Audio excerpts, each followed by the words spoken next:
박수 같은 거 안 치십니까?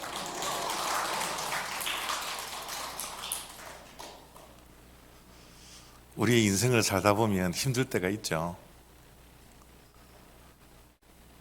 정말 힘겨워질 때가 많습니다. 우리의 힘으로 감당할 수 없는 그런 일들이 늘 다가옵니다. 인생의 바닥을 칠 때가 우리 인생에 몇 번 찾아오는 것 같아요. 보통 자의로 찾아오는 것이 아니라 타의로 인해서 인생의 바닥을 칠 때가 우리의 인생에게는 종종 찾아오는 것 같습니다. 오늘 우리가 볼 룻이라는 성경의 인물이 인생의 바닥을 쳤습니다. 인생의 바닥을 쳤을 때 어떻게 그 인생의 고난을 극복하고 또 인생을 역전시켜 나가는지 오늘 말씀을 통해서 확인을 해보게 될 텐데요. 룻이라는 인물은 더 이상 내려갈 수 없는 그 인생의 정말 바닥을 친 그런 인물입니다. 우리가 잘 알다시피 룻기는 이렇게 시작되죠. 아비멜렉의 가족이 흉년을 피해서 베들레헴에서 모압 땅으로 이주를 하게 됩니다. 그런데 놀랍게도 흉년은 피했지만 그 가정 속에 임했던 죽음은 피할 수가 없었어요. 아버지인 엘리멜렉이 죽습니다. 그리고 얼마 가지 않아서 두 아들 말론과 기련이 죽음을 맞이하게 되죠. 큰아들 말론과 결혼한 사람이 룻이라는 인물인데요. 졸지에 어느 날 갑자기 남편을 잃어버리게 되었습니다. 결혼을 할 때는 얼마나 마음속에 소박한 꿈들이 있었겠어요. 행복하고자 하는 그런 꿈들, 또 단란한 가정을 이루고자 하는 그런 꿈들, 여러 가지 꿈들을 가지고 있었겠죠. 그런데 남편이 어느 날 갑자기 죽음으로써 그 모든 소박한 꿈들을 다 잃어버리게 되었습니다. 고대 사회에서 과부가 된다라는 것, 미망인이 된다라는 것은 정말 비참한 인생이 예고된 그런 인생을 살아갈 수밖에 없었던 것입니다. 어느 날 나오미가 시모인 나오미가 도저히 모압 땅에서 살 수 없다라는 것을 판단을 하고 다시 고향 베들레헴으로 돌아가고자 했습니다. 두 며느리에게 함께 가겠느냐 아니면 여기에 머물겠느냐 이렇게 물어봤는데 기론의 와이프는 머물겠다라고, 고향 땅에 머물겠다라고 이야기를 합니다. 그런데 첫째 며느리인 룻은 어머니에게 이렇게 말을 하고 고향을 떠나 어머니의 고향인 베들레헴으로 떠나게 되죠. 어머니의 백성이 나의 백성이요, 어머니가 믿는 하나님이 나의 하나님이십니다 라고 어머니를 따라 고향을 등지고 베들레헴으로 가게 됩니다. 베들레헴에 도착했는데요, 이제 살아가야 할 현실 앞에서 막막함밖에 없었습니다. 어쩌면 남편을 잃었던 그 막막함보다 이제 먹고 살아야 하는 생계의 문제 때문에 가지는 막막함이 룻의 인생을 괴롭히기 시작합니다. 어쩌면 지금보다 더 밑으로 내려갈 수 없는 그런 밑바닥 인생을 룻이 만나게 되었던 것이죠. 요즘은 여자분들도 경제활동이 자유롭게 되죠. 또 특별히 미국에서는 남자들보다 여자들이 가져야 하는 직업들이 더 많지 않습니까? 그런데 성경 고대의 시대에는 가정에 남자가 없다라는 것은 아무런 보호 장치도 없고 경제 활동을 할 수 없었어요. 그들이 살 수 있는 유일한 한 방법이 있다면 추수 때에 추수꾼들이 불쌍한 사람들을 위해서 남겨놓는 이삭들을 주워서 생계를 유지하는 방법밖에 없었습니다. 그 생계의 유지를 해야지만이 먹고 살 수 있었던 거예요. 나오미는 나이가 이제 많이 들어서 이제 이삭도 줄 수 없는 그런 나이대였던 것 같아요. 룻이 시어머니를 먹여 살려야 하는, 그래서 이삭을 주우러 나가야 하는 그런 상황 속에 있었습니다. 여러분, 우리가 상상을 해보면 여자가 여자의 몸으로 이삭을 주워 본들 며칠분의 이삭을 죽겠어요? 일주일 식량이 있었을까요? 정말 룻에게 다가와 있는 현실은 더 이상 물러설 곳도 없고 더 이상 내려갈 곳도 없는 정말 비참한 인생의 바닥을 친 그런 상황 속에 있었던 것이 틀림없습니다.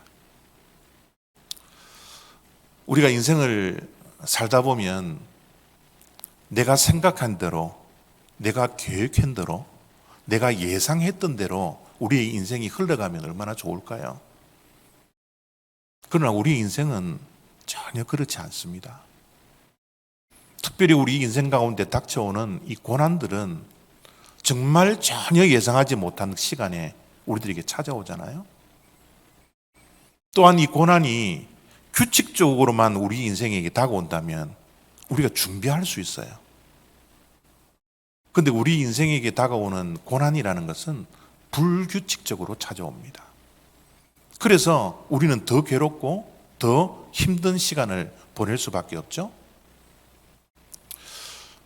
우리 인생을 살다 보면 이것은 뭐 책에서나 나오는 일이지 나와 전혀 상관없는 일이야 라고 했던 그 일들이 나와 상관이 있는 일로 우리 인생에게 다가올 때가 얼마나 많아요.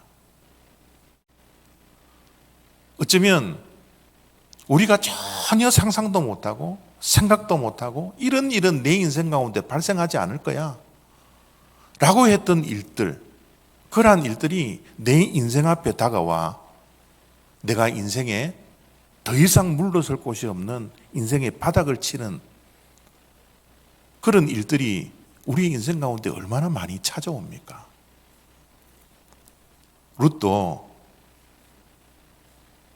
남편을 잃어버린다라는 생각, 시모를 모시고 이삭을 주어서 생계를 유지한다라는 이러한 일들 한 번도 상상해 보지 못했을 거예요.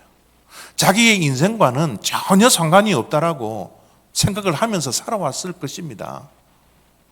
그런데 이런 일이 어느 날 갑자기 졸지에 그의 인생에 고난으로 찾아오게 된 것이죠. 그런데 참 하나님이 놀라운 것은 우리의 고난도 우리의 삶 속에 어느 날 갑자기 찾아오지만요, 하나님께서 베풀어 주신 은혜도 어느 날 갑자기 우리의 삶 가운데 찾아옵니다.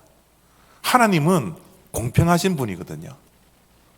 고난을 하나님께서 허락하실 때도 불규칙적으로 어느 날 갑자기 예상하지 못했을 때 찾아오는 것처럼 하나님은 우리들에게 은혜를 주실 때 예상하지 못한 때에, 전혀 생각하지 못한 그때에 하나님께서는 은혜를 우리에게 허락해 주시는 것입니다. 룻에게 다가온 하나님의 은혜는 보아스와의 만남을 통해서 주어졌어요. 보아스라는 인물을 한 번도 상상이라도 해봤겠습니까? 이것을 예상이라도 해봤겠어요? 그러나 어느 날 갑자기 보아스라는 인물을 하나님께서 바닥을 친 인생, 그 룻의 인생에게 선물로 주시는 것입니다. 2장 3절입니다. 룻이 가서 베는 자를 따라 밭에서 이삭을 줍는데 우연히 엘리멜렉의 친족 보아스에게 속한 밭에 이르렀더라.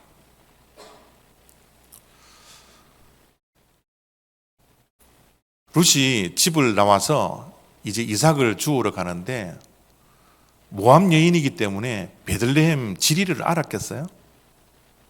누가 소유하고 있는 밭이라는 것 아무런 인포메이션이 없었습니다. 그냥 발길이 닿는 대로 이삭을 주우러 나갔죠. 그런데 우연히 보아스에게 속한 밭에 가게 되었던 거예요.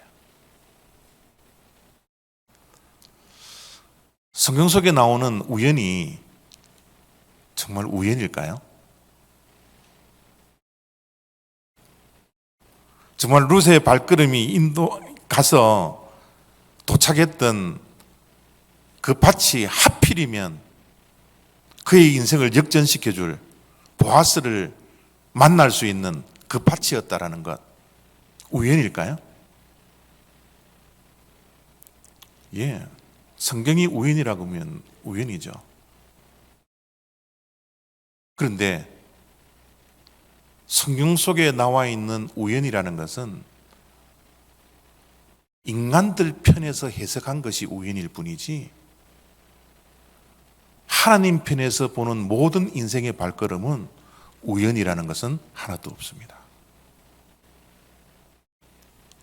우연히 간 게 아니라 하나님의 이끄심이었어요. 하나님의 인도하심이었습니다. 하나님의 계획이었어요. 하나님의 섭리 가운데 우연이라는 단어로 가장이 되어서 보아스의 밭에 룻이 가게 되었던 것입니다. 여러분, 만남이라는 것은 이렇게 우연하게 우리들에게 찾아옵니다. 여러분들 지금 옆에 계시는 배우자를 한번 생각해 보세요. 정말 우연일까요? 우연히 배우자를 만났습니까? 그러지 않습니다. 저는 40년 전에 저희 집사람을 만났는데요. 미팅을 하면서 만났어요. 미팅을 하면서 만났는데 서로 1번을 주었습니다. 그래서 지금 40년 동안 같이 살고 있는 거예요. 이게 우연일까요? 우연이라면 그 확률이 몇 퍼센트 되겠습니까? 여러분이 배우자를 만날 수 있는 확률이 과연 몇 퍼센트나 되어서 지금 이 자리에 함께하고 있습니까? 지금 여러분들이 만나는 사람, 만났던 그 사람들, 지금 세계의 인구가 60억인데 60억 가운데 한 명을 만난 거예요. 이게 확률로 따지면 전혀 만날 수 있는 가능성이 제로에 가깝습니다. 우리의 모든 만남은 유행과 가사가 아니라 정말 우연이 아니에요. 모든 만남은 하나님의 이끄심이요, 하나님의 인도하심이요, 하나님의 계획 속에 있었다라는 것을 우리가 기억해야 합니다. 그래서 어떤 사람이 이런 이야기를 합니다. 우연은 신의 지문이다. 우연히 발생하는 것, 그것은 하나님께서 하나님의 흔적으로, 하나님의 지문으로 남겨놓는다라는 것입니다.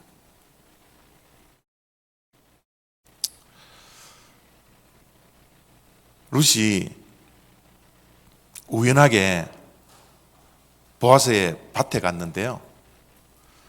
그때 마침 보아스가 그 밭에 오게 됩니다.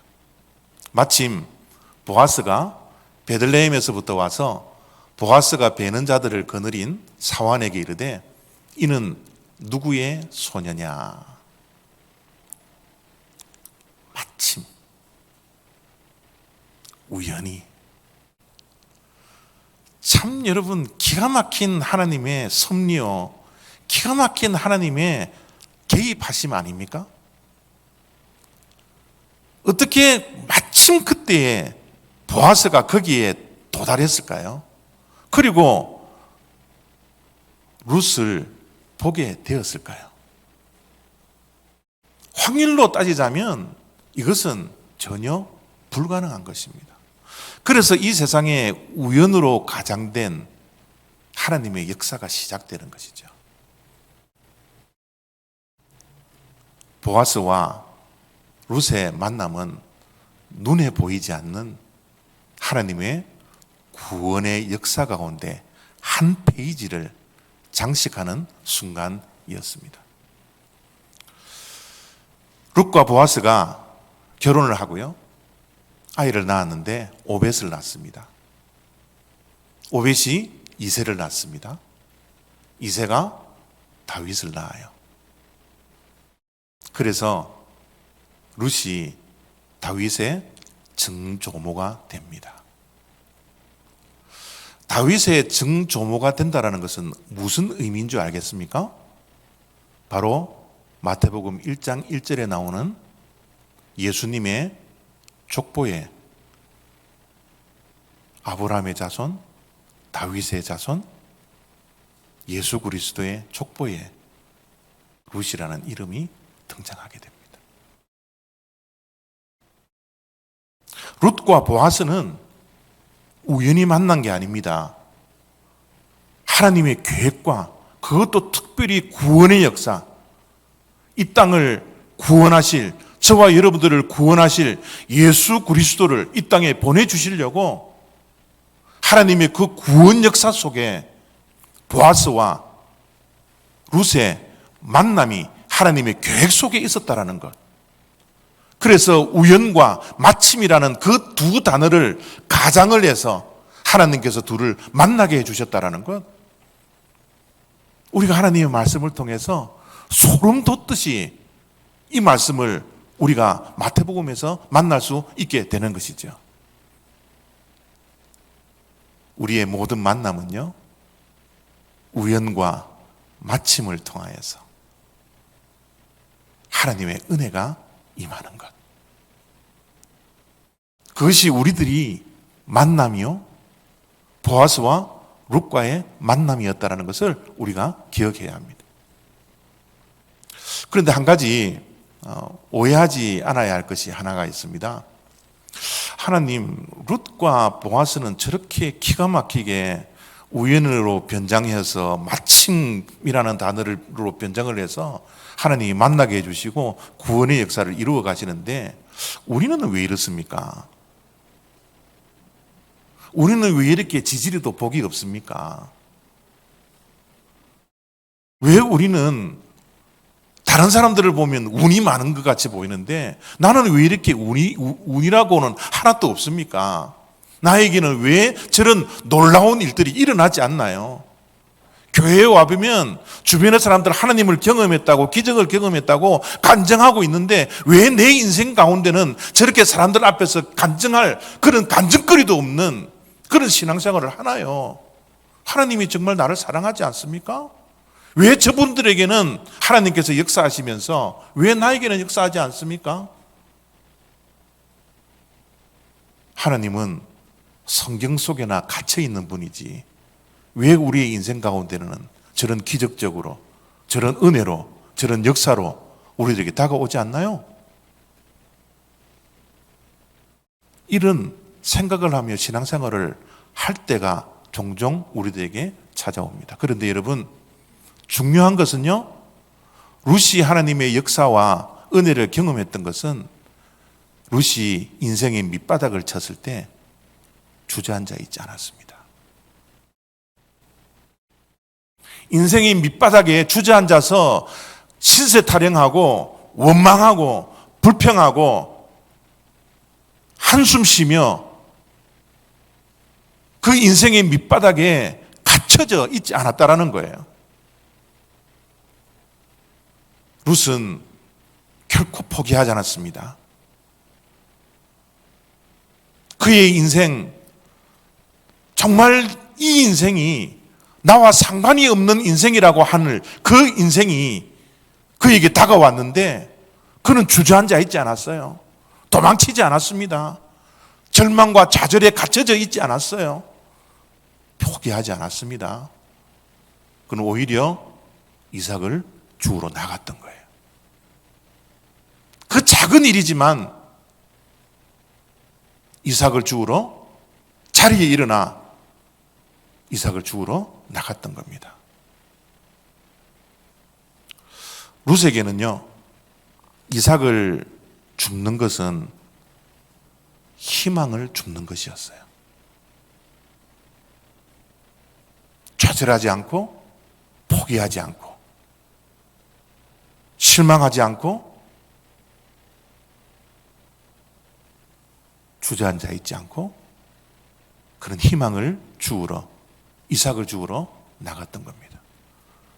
그냥 이삭만 주운 것이 아닙니다. 그의 마음속에는 은혜에 대한 기대가 있었습니다. 은혜에 대한 기대, 그 은혜에 대한 소망을 가지고 그는 이삭을 주우러 나갔습니다. 이삭을 주우러 집을 떠나기 전 시므온 어머니 나오미에게 이렇게 말을 합니다. 모압 여인 룻이 나오미에게 이르되 원하건대 내가 밭으로 가서 내가 누구에게 은혜를 입으면 그를 따라서 이삭을 죽겠나이다. 은혜가 없다면 굶어 죽을 인생에 불과한데 누군가가 나에게 은혜를 베풀어 주시면 내가 이삭을 죽고 생명을 유지할 수 있겠습니다. 그는 은혜에 대한 기대를 가지고서 이삭을, 희망을 주우러 나갔던 것이죠. 보아스를 만났습니다. 보아스를 만나서 이렇게 보아스에게 이야기를 합니다. 나는 이방 여인이거늘 당신이 어찌하여 내게 은혜를 베푸시며 나를 돌보시나이까. 보아스가 베풀었던 그 호의, 그것을 호의로 보지 아니하고 은혜로 봅니다. 은혜를 기대했기 때문에 자에게 베풀어주는 그 모든 호의가 은혜로 받아들여졌던 거예요. 이것이 은혜라고 깨달음으로 다가온 겁니다. 내가 이방 여인, 모압 여인인데 당신이 어찌하여 이방 여인인 나에게 은혜를 베풀어 주십니까? 나는 당신에게 은혜를 받을 자격도 없고 조건도 갖추지 않는 인생의 밑바닥 속에 있는 나인데 어떻게 당신이 나에게 은혜를 베풀어 줍니까? 은혜에 대한 기대가 있었기 때문에 받는 것들이 다 은혜로 받아들여지다라는 겁니다. 그러면서 보아스에게 이렇게 말을 합니다. 룻이 이르되 내 주여 내가 당신께 은혜 있기를 원하나이다. 룻의 마음에는 온통 은혜예요. 우리의 언어는 내 마음속에 들어있던 것이 나오잖아요. 말끝마다 모든 것이 은혜입니다. 보아스에게 말을 합니다. 나는 은혜가 없이는 살 수 없는 사람이니 내게 은혜를 베풀어 주십시오. 나는 은혜가 필요한 사람입니다. 내가 당신께 은혜 있기를 원합니다. 저 말은 보아스에게 한 말이지만 그의 마음속에 있는 하나님에 대한 믿음. 하나님이여, 내가 하나님께 은혜를 잊기를 원합니다. 나는 당신의 은혜가 필요한 자입니다. 하나님의 은혜가 없이는 나는 한 시간도 살 수 없는 생명입니다. 나에게 은혜를 베풀어 주십시오. 내가 당신께 은혜를 잊기를 원합니다. 라고 고백하는 신앙의 고백이 저 말 속에 함께 포함되어 있지 않겠습니까? 룻의 생각과 마음, 언어, 모든 것이 은혜로 가득 차 있었어요. 요즘 여러분 5분 메시지를 통하여서 사사기를 우리가 묵상을 하며 말씀을 듣고 있습니다. 여러분 사사기 시대는 정말 영적인 암흑기예요. 정말 자기의 소견에 옳은 대로 행하고 왕이 분명히 하나님임에도 불구하고 그들에게 왕이 없다라고 이야기를 하며 무법천지로 살았던 것이 사사시대입니다. 그런데 여러분, 정말 소망도 없고 희망도 없는 저 사사시대에 영적인 암흑기, 더 이상 물러설 곳이 없는 영적인 밑바닥을 쳤던 그 시대에 하나님께서 룻에게 은혜를 주십니다. 하나님의 은혜는요, 시대를 초월해요. 하나님의 은혜는 상황을 초래합니다. 우리가 포기하지 아니하고 은혜를 사모하고 은혜를 기도하는 이 믿음과 그 마음이 우리들에게 있다면 하나님은 상황을 초월하여서 사사시대에도 룻에게 은혜를 주셨던 것처럼 어떠한 상황과 어떠한 시대를 초월하는 그 하나님의 은혜가 주어지더라는 거죠. 지금 우리는 한 번도 예상하지 못한 이 코로나 시대에 살아가고 있습니다. 우리의 삶 속에 이 코로나 때문에 예상하지 못한 고난이 우리의 삶 속에 임했던 그런 상황을 우리가 맞이할 분들도 분명히 있으리라 생각이 듭니다. 정말 내 인생 가운데는 이 일은 상관이 없다라고 생각했던 그 수많은 일들이 우리를 괴롭힐 때가 얼마나 많이 있습니까? 그러나 여러분, 그 순간에도 포기하지 마십시오. 물러서지 마십시오. 머물러 있지 마십시오. 주저앉아 있지 마십시오. 하나님께서는 시대를 초월하시고 상황을 초월하시는 그 은혜를 우리에게 허락하시기를 원한다라는 것을 우리가 믿는 그 믿음으로 은혜를 사모하십시오. 기대하십시오. 기대하는 자에게, 포기하지 않은 자에게 하나님께서 룻의 인생을 역전시켰던 것처럼, 하나님의 구원의 역사 속에서 만남이라는 것을 허락해 주셨던 것처럼,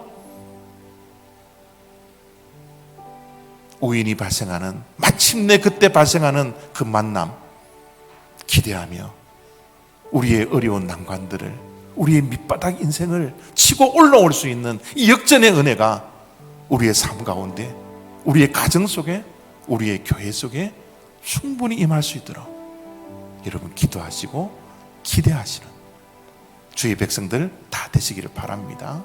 하나님께서는 오늘도 숨어서 보이지 않게 역사하고 있다는 것, 그 믿는 믿음으로 오늘도 내일도 승리할 수 있는 저와 여러분 다 되시기를 바랍니다. 기도하겠습니다.